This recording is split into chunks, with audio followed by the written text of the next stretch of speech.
এটা হচ্ছে আয়েশপুর toll plaza, Nadia, West বেঙ্গলের জাগুলি ফ্লাইওভারের পাশে সার্ভিস রোড। দেখুন আমার সামনে দুটো গাড়ি রয়েছে, গাড়িগুলো কীভাবে যায়,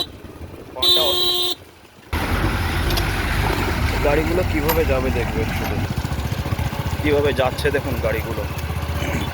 আমি 1033 নাম্বারে, টোল ফ্রি নাম্বার আছে, ন্যাশনাল হাইওয়ে 12, এটা ন্যাশনাল হাইওয়ে 12। টোল ফ্রি নাম্বারে আমি দুবার ফোন করেছি। ওরা এসে কি করেছে, ওই রাস্তার সাইড থেকে কাঁচানো যে মালগুলো হয়, সেই কাঁচানো মালগুলো এসে এখানে ফেলে দিয়েছে। প্রথমবার কল করার পরে এটা করেছে। দেখুন গাড়িগুলো যখন তখন, এই যে আমি যাচ্ছি, এই যখন তখন কিন্তু পাল্টি হয়ে যেতে পারে। এই দেখো শুধু রাস্তার আর দেখুন,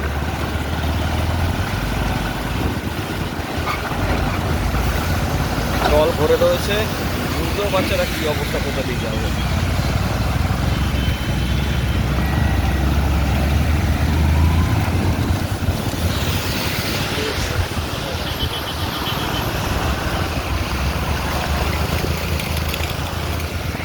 এটা হচ্ছে জাগুলি ফ্লাইওভার সার্ভিস রোডের অবস্থা। আপনি কমপ্লেন দেবেন, কমপ্লেন দেওয়ার সাথে সাথে কাজ শুরু হয়ে যাবে, মানে পরের দিনই 24 ঘন্টার মধ্যে কাজ শুরু করে দেবে। কিন্তু সেই কাজটা যে কী হবে সেটা বোঝা মুশকিল। এই সামনেই অফিস আছে, অফিসটা সামনেই রয়েছে, আমি দেখাচ্ছি কোথায় অফিস আছে।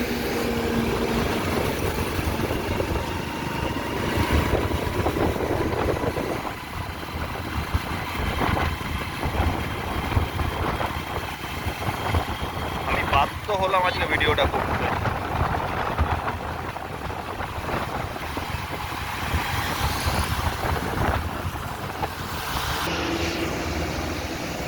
ওই যে একটা হলুদ রঙের বিল্ডিং দেখা যাচ্ছে, এই যে এই হলুদ রঙের বিল্ডিংটা, এই যে এটা হচ্ছে এদের অফিস,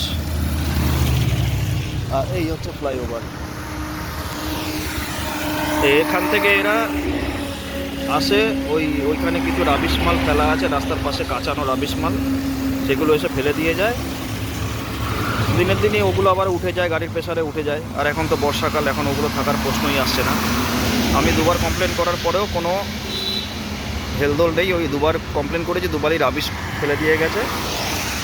আর এখন বর্ষাকালে তো সেই গর্তগুলো পুরো জলে ভর্তি, যে কোনো সময় গাড়ি আটকে যাচ্ছে। শুধু এটা নয়, জাগুলি ফ্লাইওভারের নিচে হরিঙ্গাটা কাছড়াপাড়া রোড, সেখানেও খুব বাজে অবস্থা, যখন তখন গাড়ি ফেসে যাচ্ছে।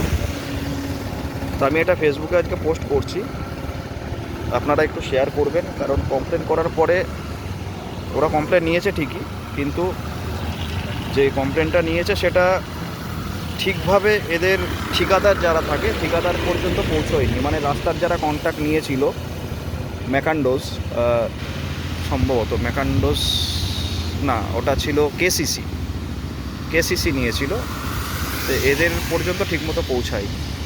তো আপনারা এটা শেয়ার করবেন যাতে সেন্ট্রাল গভর্নমেন্ট পর্যন্ত পৌঁছতে পারে, বা কেসিসি পর্যন্ত এদের এই ব্যাপারটা পৌঁছতে পারে।